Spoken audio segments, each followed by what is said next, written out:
All right, good afternoon, everybody. Welcome back to the fastest 45 minutes in the state legislature. Today is Monday, March the 4th. Madam Clerk, would you please take the roll? Representatives Baum, Butler, Gillespie, Haston, Love, Parkinson, Chairman White, Chairman Lafferty, I'm here. Chairman, you have a quorum. Thank you for that. And members, before we get going, do we have any personal announcements? All right, seeing none, we'll keep on rolling down the list here. First, let me mention, folks, members specifically, we will do a lottery and scholarship calendar 2 weeks from today. That'll be on March the 18th. We'll make an announcement too on the floor later to let everybody else know. So if you have any more higher ed related bills, please, folks, go ahead and get those on notice. All right. Members, we've got 5 bills on the calendar today.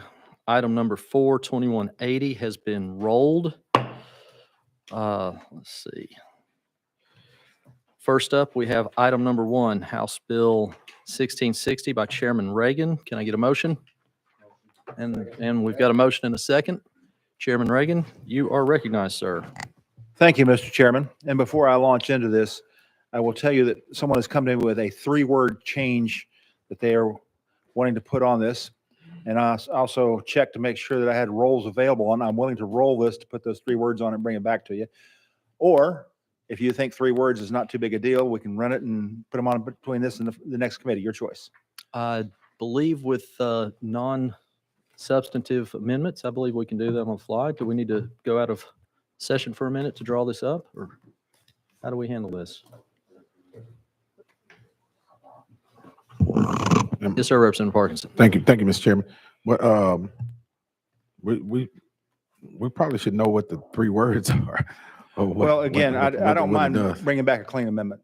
Where I object is where I've rolled a bill and it's going to go to the last counter. This is not the case with this bill. So if the good gentleman would prefer, I can bring another amendment that has the 3 words in it. Oh, okay. Chairman White, you're recognized. I was going to suggest the same thing that I was talking, because it depends on legal, but I think you do have another role anyway. And so I would suggest that we do just that we roll it one more week, or even if we had to give you a committee roll, and then we add the amendment. Thank you, Mr. Chairman. I do not object to a roll. Okay, we'll go ahead and do that. Then we will roll that bill to the next calendar. Thank you. Let me ask the question. Oh, I'm sorry, Chairman White would like to ask a question. Yeah, one more question. You said item number 4, House Bill 2180 was rolled. Actually, that should go on the scholarship calendar, I believe, instead of a roll. Okay, my apologies. Rolled to the scholarship calendar. I was probably getting ahead of myself trying to keep up with my earlier statement of fastest 45 minutes. Thank you. All right, thank you, Chairman. Let's see. All right, so that is item number 1 we've taken care of there. We are going to move on next to item number 2, House Bill 1855 by Chairman Reagan. Looking for a motion? And second. We've got a motion and a second. Chairman Reagan, you are recognized. Thank you, Mr. Chairman and committee. I have an amendment on this bill, drafting code 14529. Yes, sir. That's what I've got. We have motion and a second, members. So let's go ahead and vote on putting the amendment on the bill. All those in favor say aye. Any opposed? All right, the ayes have it. We are on the amendment, sir. Would you please give us an explanation? Thank you, Mr. Chair. This bill directs that all public universities create an academic research security policy against foreign espionage. You might ask, why is that necessary? Numerous reports of Chinese governments stealing data, technology, and research is the reason. In 2019, U.S. Senate investigation revealed that China had immense programs to attract researchers in the West, the largest being 10,000 Talents program. That's their name for it. An FBI website says that it incentivizes its members to steal foreign technologies needed to advance China's goals. This targets researchers with existing jobs at research institutions and to sign contracts to forbid sharing of breakthroughs with anyone except China without the Chinese approval. Furthermore, in 2019, the Department of Justice reported 80% of economic espionage cases involve China. We have a duty to our national security, to protect our researchers, and to protect our children's future, which is guaranteed by the American Technological Excellence. This particular bill is designed to ensure that research is protected. Some of our larger universities that have contracts with federal government entities already have some of this in place. However, not all do, and not all have enough. The institutions that do not have enough, in my personal opinion, need to step forward and do it. And that's what this bill does. With that, I'll answer questions, sir. Thank you for that explanation. Members, do we have any questions? Seeing none, we are ready to vote. Members, all those in favor of passing House Bill 1855 as amended, please indicate by saying aye. Any opposed? The ayes have it. Thank you, Chairman Reagan. Your bill will move on to Education Administration. Thank you. Let's see. Next up, we'll take item number 3, House Bill 1948 by Chairman Reagan also. I need a motion. We have a motion. We have a second. Chairman Reagan, you are recognized, sir. Thank you, Mr. Chair and Committee. This bill essentially bans diversity, equity, and inclusion ideology in higher education. Straightforwardly, this bill is an anti-discrimination bill. Nothing more, nothing less. It bans DEI at universities, offices, departments, hirings, admissions, training, differential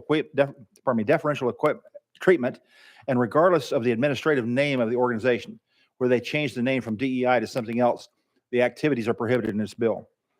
Universities have not resisted becoming hotbeds for pernicious ideology. It's a gross injustice punishing Americans because of their race or sex. It's gross mismanagement to have underqualified faculty, researchers, and administrators. For example, former president of Harvard, Claudine Gay. This bill is designed and is definitely colorblind and sex neutral. America was founded on equality under the law. Quite frankly, and boldly stated, there's absolutely nothing wrong with treating everyone equally, regardless of their race or sex. This bill does not affect admissions, course instruction, research, or student organizations.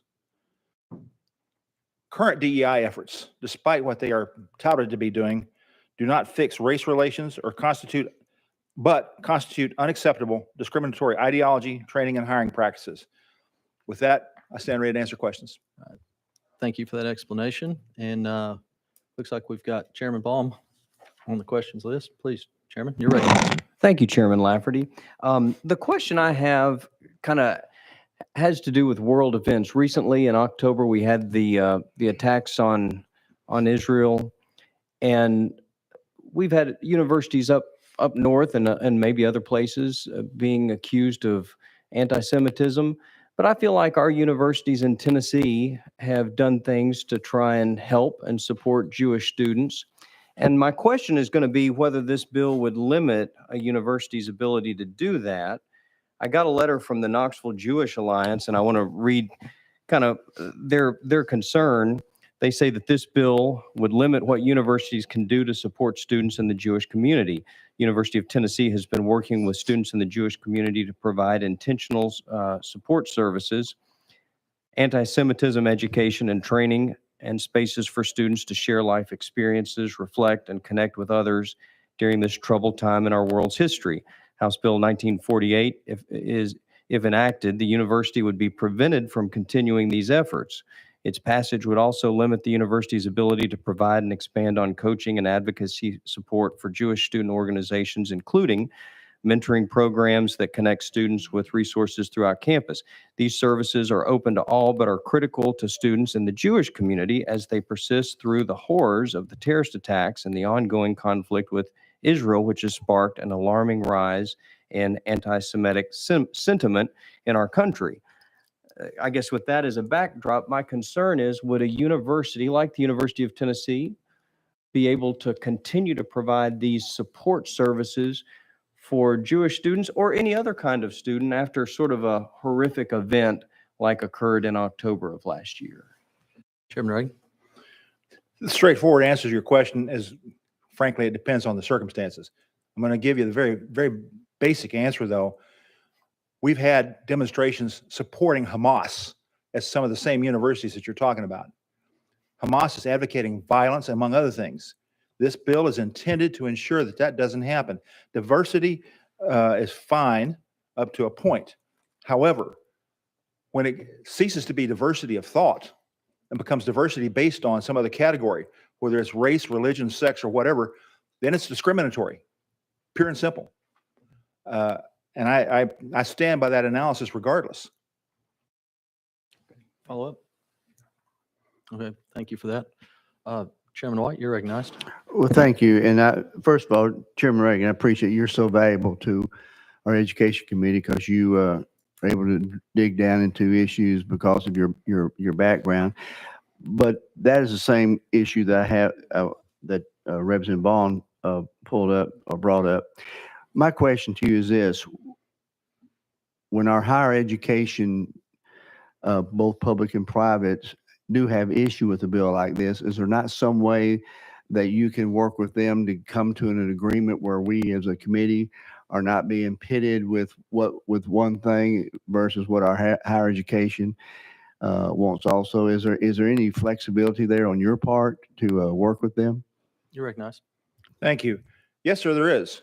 Before I created this bill, I had extensive discussions.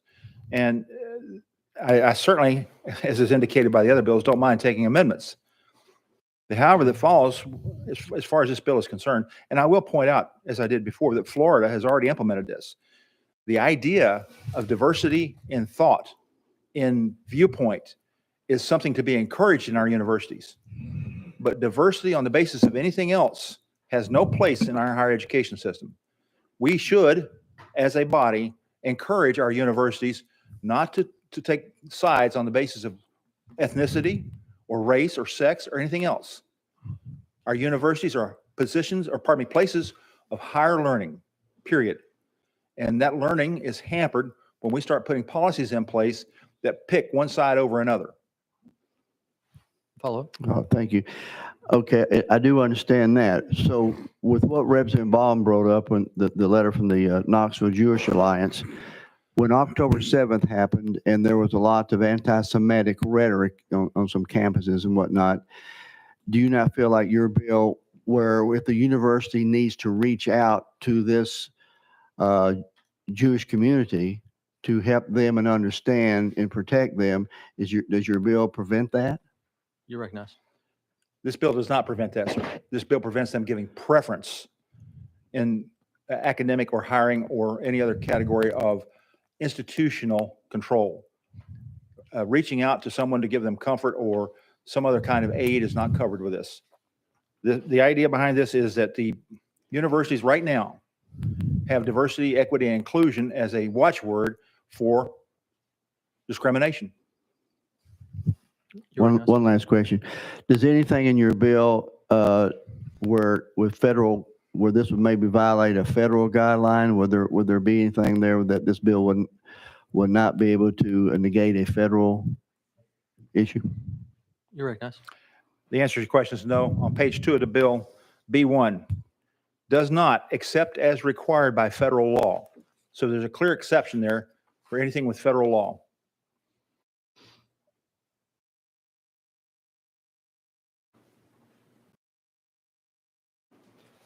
Thank you.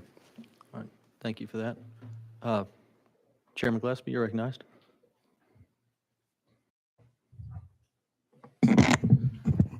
Thank you, Mr. Chairman. I call the previous question.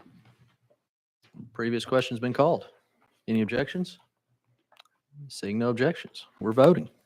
Members, all those in favor of passing House Bill 1948 indicate by saying aye. Any opposed? No. Sorry, the noes have it. Thank you, Mr. Chairman and Committee. Appreciate Yes, your sir. consideration. Thank you, sir.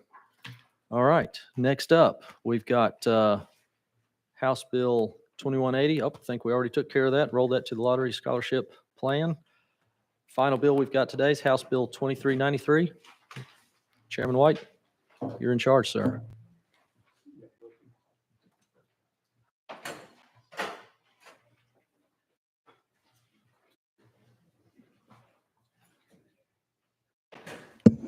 Okay, committee members, we're on number 5, House Bill 2393 by Chairman Lafferty.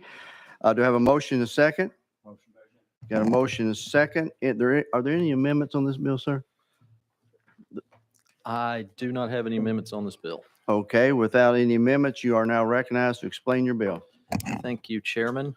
I will try and do this without any help from some folks that are on the list. I think it's simple enough. This bill, there's a group called SARA, and it's a group that authorizes reciprocity agreements. It's a nationwide agreement to allow institutions to offer online education without the need for excessive authorization fees and regulations. And Tennessee joined this agreement back in 2015. The institutional fees that are associated with participation when the legislation was first enacted were based in large part on a fee structure established by the National Council. However, recently, that national group has increased their fees and added additional fee levels, and this legislation would do two things. One, it decouples the structure for participating institutions from those fees charged by the National Council. That's a tough sentence. Tennessee fees are currently tied to the cost of administering the program and do not need to be increased or modified simply because changes were made at the national level. Let me try and clarify that a little bit. So SARA is the national organization that sets a fee to be charged to our institutions here in the state of Tennessee. THEC administers the program for the institutions. THEC's costs are fixed. They have 2 employees that can handle this, and THEC does not need or see the need at this time to increase their fees that they charge the institutions. Therefore, the decoupling, we would no longer be setting THEC fees relative to what SARA fees are. Instead, the THEC fees will remain where they are, and SARA will charge what they charge to the institutions. I think I'll stop there for now. That was a lot of explanation, and I'll take any questions. Okay, with that explanation, members, questions to our sponsor. Representative Love? Thank you, Mr. Chair and sponsor. So we are just removing an extra step in fees. Is that? I don't want to simplify it too much. Please. That was, Yeah. I'll try. Chairman Lafferty, you're recognized. So SARA, the national organization, is going to raise their fees that they charge to our institutions. THEC, who administers the communications between our institutions and SARA, is not going to increase their fees. Therefore, they are not going to put any more burden economically on our institutions. okay, thank you. Got it, Mr. Chairman and sponsor. Thank you. Thank you for the question. So my question would be, so is THEC bearing the increase? They already have the capacity. They've got 2 members dedicated to doing this now, and they can absorb it as is. Okay. Members, further discussion on House Bill 2393 by Chairman Lafferty. Any objection to the question? All those in favor of moving House Bill 2393 out to full committee indicate by saying aye. Opposed? The ayes have it. Thank you, sir. I'll give you the gavel back. Thank you, Chairman. That completes our calendar for the day. Members, do we have any other orders of business? Seeing none, we are adjourned.